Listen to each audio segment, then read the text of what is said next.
पंजाब केसरी में आप सबका स्वागत है। मैं हूं चंद्रशेखर धरनी।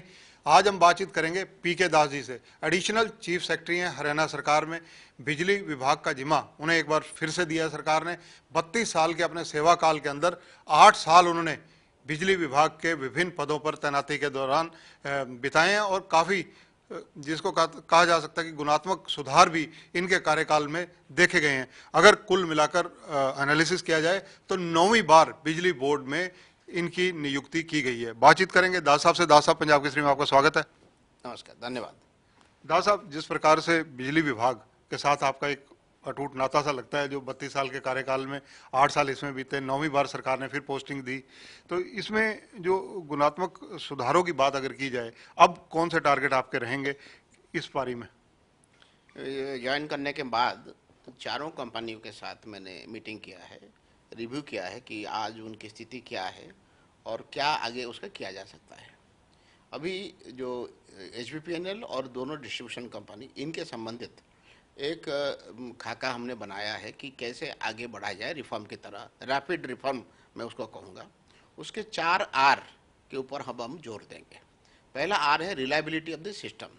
जो सिस्टम हमारा बना हुआ है डिफरेंट वोल्टेज लेवल पे, वो रिलायबल रहे, जितनी पावर हम सप्लाई करना चाहते हैं वो सुचारू रूप से सप्लाई कर पाए, टेक्निकल परफॉर्मेंस अच्छा रहे, उसकी तरफ काम होगा। दूसरा आर है रिलेशनशिप मैनेजमेंट। जो हमारी डिस्ट्रीब्यूशन कंपनी है वो कंज्यूमर के साथ उनका नाता कैसा है उसको देखना पड़ेगा।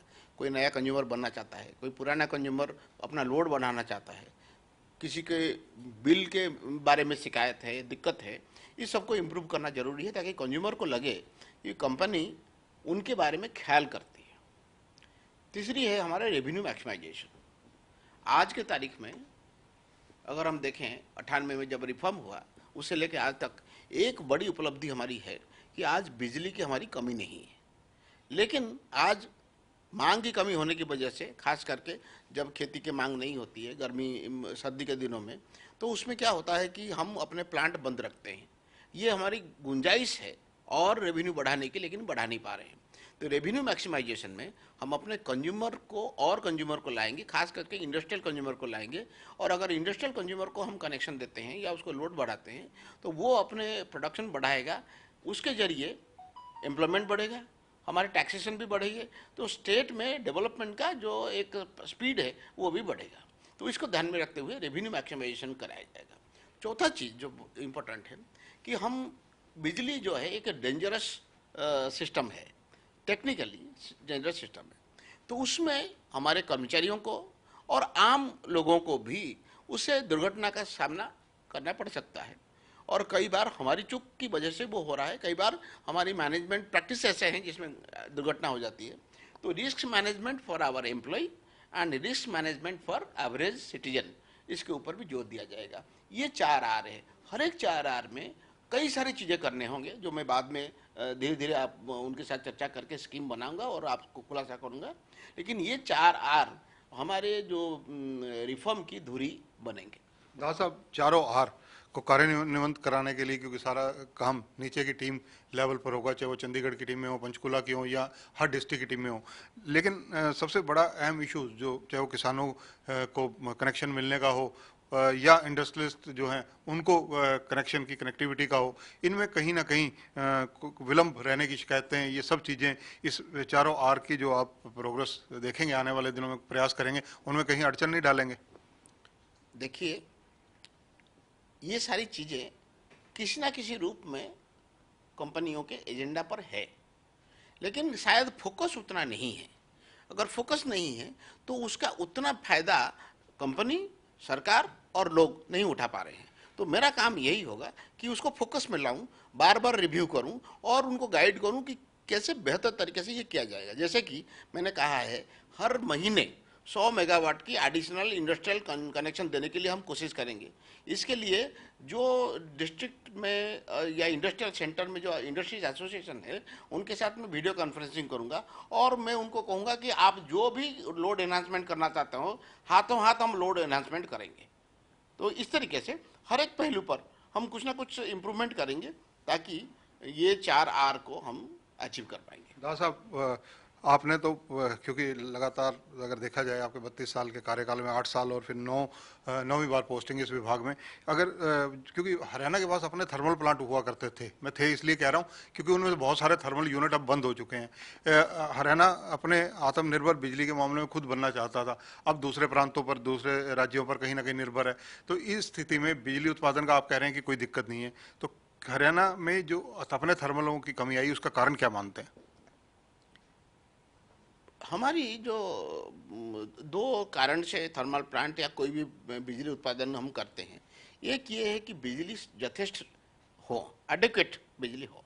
दूसरा है बिजली का जो रेट है वो कम से कम हो, ताकि कंज्यूमर के ऊपर कम से कम भार पड़े। हमने, जैसा आपने सही कहा कि यूनिट 1 से लेकर यूनिट 5 तक पानीपत में वो बंद कर दिया, क्योंकि 30 साल पुराने प्लांट हो गए थे और उनमें खर्चा ज़्यादा आता था बिजली पैदा करने में। उसके बनस्पत जो नया प्लांट हमारे, जैसे हमारी हिसार में प्लांट लगी है, यमुनानगर में प्लांट लगी है, या वहीं पानीपत में यूनिट 7 और 8 है, या झज्जर में जो प्लांट है, या दूसरे प्राइवेट प्रोड्यूसर से जो हम बिजली खरीद कर रहे हैं, उनके पर यूनिट कॉस्ट हमारे उन यूनिट से कहीं कम है। तो इसीलिए एक मेरिट ऑर्डर डिस्पैच होती है। जब आपकी बिजली की खपत कम ही होती है तो आप जो सबसे आपका कीमती वाले पावर है उसको बंद करते हैं। और वो बंद करते किसको? यही, क्योंकि ये सबसे ज़्यादा कीमत का पावर होता है। तो आज की तारीख में बिजली हम खुद पैदा कर रहे हैं या हम बिजली खरीद रहे हैं, ये दोनों में कोई इंपॉर्टेंट नहीं। देखना चाहिए कि सफिशिएंट पावर है कि नहीं और सबसे कम कीमत में मिल रहा है कि नहीं मिल रहा है। तो उसी नाते हमने देखा कि खुद पावर प्लांट लगाने के बजाय पावर खरीदना हमारे लिए सस्ता पड़ रहा है। दादा साहब, इसमें अगर देखा जाए कि बिजली जो उपभोक्ता हैं, चाहे वो सरकारी डिपार्टमेंट हैं, बिल्डिंग्स हैं गवर्नमेंट की, या प्राइवेट लोग हैं, आम लोग हैं, जनता है, तो ऐसी स्थिति में प्राइवेट और सरकारी दोनों का अलग अलग वर्गीकरण करके कितना इस टाइम रिकवरी उनकी तरफ बैलेंस है उसकी जानकारी चाहिए। मुझे लगता है कि पिछले 7-8 साल का अगर हम देखा जाए, करीब 4,500 करोड़ के आसपास के बकाया हैं जो अभी तक सेटल नहीं हुआ है। कई जो बकाया थे, जो जगमग गांव के जब लोग कनेक्शन लिए तो वो बकाया को सेटल कर दिया गया। इसमें से करीब 550-600 करोड़ रुपया जो है वो सरकारी विभागों का है। उनमें से 2-4 विभाग जो मुख्य रूप से हैं, पब्लिक हेल्थ जो पीने के पानी के मुहैया कराते हैं, इरिगेशन जिनके लिफ्ट इरिगेशन के काम है, और जो अर्बन लोकल बॉडीज़ हैं जो पीने के पानी और स्ट्रीट लाइट के करते हैं, और कई जगह पंचायत जो पीने के पानी के करते हैं। तो उनके संपर्क में मैं हूँ ऑलरेडी, इस विभाग के जो एडमिनिस्ट्रेटिव सेक्रेटरी हैं, और फाइनेंस डिपार्टमेंट के संपर्क में हूँ। तो उसको जल्दी रिकवरी करने की हम कवायद कर रहे हैं। तो सर, ये रिकवरी विद इंटरेस्ट की जाएगी या ऐसे घाटा मान लिया जाएगा? जब भी एक बिलिंग साइकिल में पेमेंट नहीं होती है, ऑटोमेटिकली दूसरी बिलिंग साइकिल में पेमेंट के ऊपर सरचार्ज लग जाती है। वो लगभग इंटरेस्ट प्लस समथिंग मोर होती है। पहले भी ऐसा हुआ है, जब सरकारी महकमा के साथ हम बातचीत करते हैं तो हम सरचार्ज की थोड़ा माफ़ी करके पूरा पैसा निकालने की कोशिश करते हैं। तो अभी जब उनके साथ बातचीत करेंगे तो वो फैसला हो जाएगा। सर, जगमग योजना, हरियाणा के कई ऐसे जिले, ऐसे क्षेत्र जिनको पुरानी परंपराएं हैं कि बिल ना देने की आदत है, चाहे वो जींद जिला हो या कुछ और ऐसे संबंधित जिले जहाँ पहले आंदोलन भी होते रहे हैं, तो वहाँ पर जगमग योजना की क्या स्थिति है और ओवरऑल हरियाणा में क्या स्थिति है?